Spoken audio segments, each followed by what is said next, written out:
interdiction formelle d'organiser des marches politiques cette semaine à Kinshasa. Ainsi en ont décidé les autorités de la capitale de la République démocratique du Congo.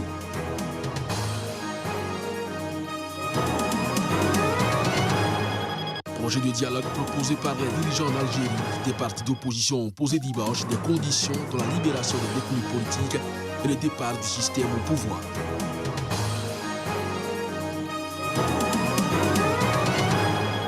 La douane nigériane analysée avec la frontière béninoise vient de mettre la main sur d'importantes quantités de produits de contrebande. L'opération menée dans l'état d'Ogun a été conduite par les éléments du commandant Agbara. Bonjour à toutes, bonjour à tous et bienvenue dans cette session d'information sur SICA. Vous le savez déjà, le ministre de la Santé de la République démocratique du Congo a démissionné. L'une des raisons serait son opposition à l'introduction d'un deuxième vaccin dans la lutte contre l'épidémie d'Ebola qui sévit dans le pays. Reportage. Le docteur Oli Ilunga a décrié des acteurs qui ont fait preuve d'un manque d'éthique manifeste. En effet, de fortes pressions se sont exercées depuis plusieurs mois pour la mise en œuvre d'une nouvelle expérimentation en RDC. Le ministre congolais de la Santé en fait part dans sa lettre de démission. Le seul vaccin à être utilisé dans cette épidémie est le vaccin RVSV-Zebov, fabriqué par le groupe pharmaceutique Merck, a rappelé lundi le bulletin quotidien du ministère de la Santé en indiquant que 169 976 personnes ont été vaccinées. Le ministre s'était opposé dans une circulaire à l'introduction d'un deuxième vaccin du laboratoire belge Johnson & Johnson, à en croire son entourage. Il serait illusoire de croire que le nouveau vaccin à 2 doses administrées à 56 jours d'intervalle, proposé par des acteurs qui ont fait preuve d'un manque d'éthique manifeste, en cachant volontairement des informations importantes aux autorités sanitaires, puisse avoir une incidence déterminante sur le contrôle de l'épidémie en cours, a ajouté le ministre. Le ministre a présenté lundi sa démission au président Félix Tshisekedi, qui a décidé de superviser directement le contrôle de la riposte contre Ebola par le biais d'un comité d'experts. Dans sa lettre de démission, le ministre médecin estime que les membres de ce comité ont pris ces derniers mois des interférences dans la conduite de la riposte. On reste en RDC où il est interdit formellement d'organiser des marches politiques cette semaine à Kinshasa. Ainsi en ont décidé les autorités de la capitale de la République démocratique du Congo pour le maintien de l'ordre. Reportage. La police a annoncé dimanche interdire cette semaine toute marche politique à Kinshasa à cause du climat tendu entre les partisans du président Félix Tshisekedi et ceux de son prédécesseur Joseph Kabila. Une décision du gouverneur qui a donc instruit la police de prendre des mesures idoines. Toute personne qui osera marcher ou troubler l'ordre public pendant cette semaine va trouver la police sur son chemin. L'escalade a commencé mardi lorsque des jeunes du parti du président Tshisekedi ont annoncé pour lundi une marche contre la candidature de l'ancien ministre de la Justice Alexis Thembwe, considéré comme un dur de l'ancien régime, à la présidence du Sénat. Nous ne voulons plus voir les mêmes visages diriger les institutions du pays ou figurer dans l'équipe gouvernementale, avait déclaré lors d'une conférence de presse l'un des porte-parole des jeunes de l'UDPS. En réaction, les jeunes pro-Kabila, les bérets rouges, ont promis eux aussi d'organiser ce même lundi une contre-marche pour soutenir la candidature de l'ancien garde des Sceaux à la présidence du Sénat en brandissant une autorisation du gouverneur de Kinshasa, un pro-Kabila.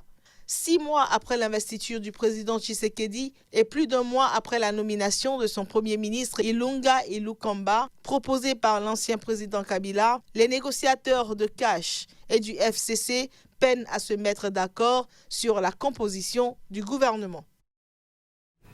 Le ministre kenyan des Finances, Henry Rotich, et plusieurs responsables de son ministère ont été arrêtés ce lundi pour corruption et fraude.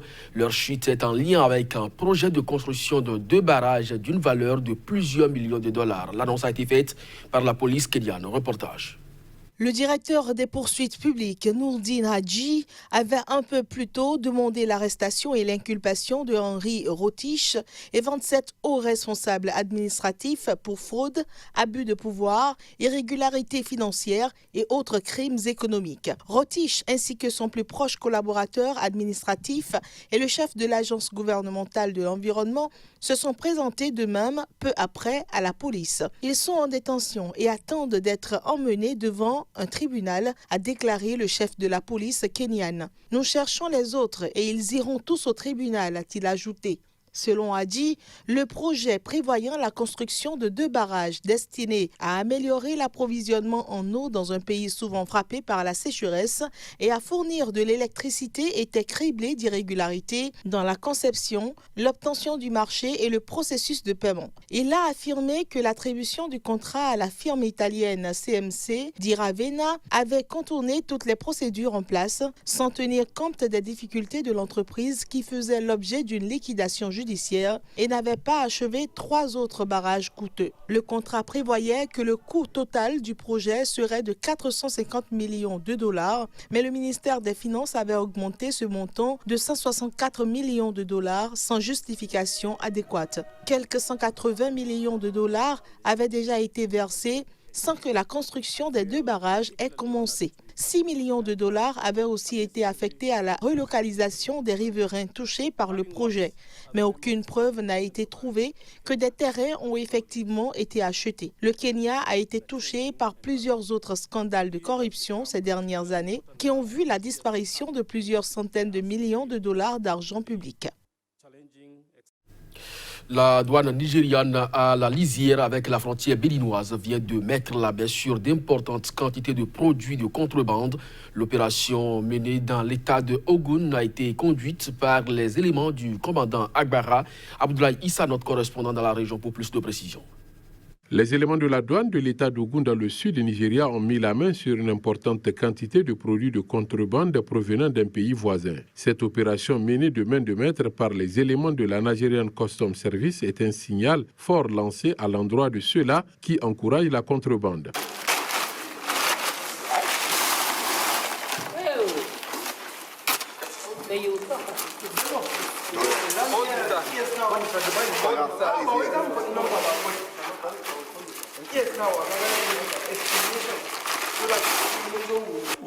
Cette mission noble et combien difficile que mène le service des douanes au Nigeria a permis de mettre en déroute les ennemis du développement économique. Il faut que les gens comprennent que la contrebande ne constitue pas une activité. Au contraire, vous vous faites du mal sans le savoir. Mais il faut que ces hors-la-loi sachent que nous n'allons pas les laisser parole d'honneur. La contrebande est un facteur qui nuit gravement à l'économie nigériane. L'État d'Ogun, frontalier avec le Bénin, demeure une porte d'entrée pour les contrebandiers qui jouissent d'une certaine familiarité avec la population, surtout les jeunes de ces différentes localités frontalières qui vivent de cette activité. La Cour constitutionnelle sud-africaine a estimé lundi que la médiatrice de la République avait été malhonnête dans une affaire impliquant la Banque centrale. Elle a en outre été condamnée à payer sur ses deniers une partie des frais de justice. Les détails. Buziziwe Mkweban est une juriste indépendante chargée de contrôler les actions de l'exécutif et d'enquêter sur la corruption publique, mais elle est considérée par certains comme une alliée de l'ex-président Jacob Zuma. Ce dernier l'a nommée à ce poste avant d'être contraint à la démission en février 2018. Le président Cyril Ramaphosa, qui a succédé à Zuma à la présidence du parti au pouvoir, l'ANC, puis du pays, a annoncé dimanche qu'il allait poursuivre Mkweban en justice. Lundi, la Cour constitutionnelle a débouté Mkweban qui demandait l'annulation d'une décision d'un tribunal l'ayant condamné en 2018 à payer 65 000 $ à cause d'un autre rapport jugé partial par la justice. Selon la Cour constitutionnelle, Mkweban a été malhonnête et a agi avec mauvaise foi lorsqu'elle a enquêté dans une affaire impliquant une banque locale, Absa, dont le prédécesseur Bancorp avait reçu une aide illégale de la Banque centrale sous le régime de l'apartheid. La médiatrice avait ordonné à l'unité spéciale d'enquêter sur la corruption, de récupérer 1,125 milliard de rands, soit environ 80 millions de dollars actuels, auprès de la nouvelle banque centrale post-apartheid. Ce jugement intervient 24 heures seulement après que le président Ramaphosa ait dénoncé comme irrévocablement biaisé le rapport de la médiatrice le concernant. Après le jugement de la Cour constitutionnelle, la médiatrice a affirmé à la presse qu'elle ne disait jamais de mensonges sous serment. Le principal parti d'opposition, l'Alliance démocratique, a annoncé son intention d'agir pour accélérer le départ de la médiatrice, nommée en 2016. Projet de dialogue proposé par les dirigeants en Algérie. Des partis d'opposition ont posé dimanche des conditions dans la libération des détenus politiques et le départ du système au pouvoir. Il s'agit des revendications du mouvement de contestation qui secoue l'Algérie depuis février. Reportage. Les partis d'opposition, dans un contexte commun, ont estimé qu'aucune initiative politique et aucun dialogue ne sont envisageables sans la satisfaction de certaines exigences comme la libération des détenus politiques, l'ouverture du champ politique et médiatique et le départ des figures du régime. Le président par intérim Abdelkader Ben Salah, au pouvoir depuis la démission du président algérien Abdelaziz Bouteflika le 2 avril, a proposé début juillet un dialogue national pour préparer la présidentielle dans laquelle ni les autorités ni l'armée ne seraient impliquées.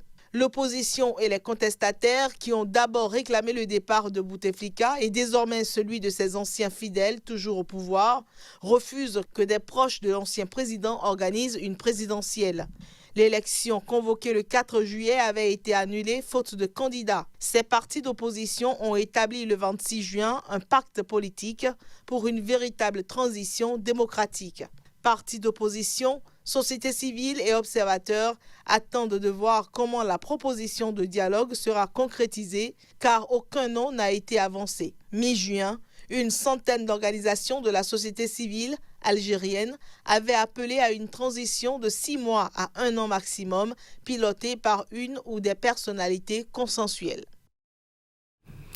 Le dépôt des candidatures pour les législatives tunisiennes du 6 octobre a débuté ce lundi alors que le code électoral amendé et adopté par le Parlement n'a toujours pas été ratifié par le président Bédi Caïd Essebsi, une attitude qui ne semble pas arrêter le processus en cours. Reportage. Pour la première fois, le chef historique du parti d'inspiration islamiste Ennahda, Rachid Ghannouchi, est tête de liste dans la circonscription électorale de Tunis, a annoncé ce mouvement dans un communiqué. Selon des députés, Ghannouchi vise ainsi la présidence de l'Assemblée des représentants du peuple, ARP. Dans son communiqué, Ennahda a également exprimé sa préoccupation concernant la non-ratification du code électoral amendé et adopté par l'ARP. Samedi, un conseiller à la présidence de la République a indiqué que le président Bédi Caïd Essebsi n'allait pas ratifier ce code électoral sans donner plus de détails. Pour le président de l'ICI, la non-promulgation du code électoral amendé n'entraîne aucune confusion dans la tenue des prochaines élections législatives et présidentielle et c'est l'ancienne loi électorale qui sera appliquée. Cette loi électorale a fait l'objet en juin d'amendements polémiques votés par le Parlement. Il pose de nouvelles conditions aux candidats, dont le fait de ne pas avoir distribué d'aide directe à des citoyens ni d'avoir bénéficié de publicité politique. L'amendement avait été déposé par le gouvernement en réaction à l'annonce de la candidature de Karoui, qui, avec des élus et des candidats au scrutin présidentiel et législatif, avait adressé le 14 juillet dernier une pétition au chef de l'État pour lui demander de ne pas ratifier ce code électoral et de leur permettre ainsi de participer aux élections. Les législatives, prévues le 6 octobre, seront suivies par la présidentielle le 17 novembre prochain. C'est sur cette information que nous refermons ce journal. Merci à vous de nous avoir suivis. Très bonne journée en compagnie des programmes de SICA. À très bientôt.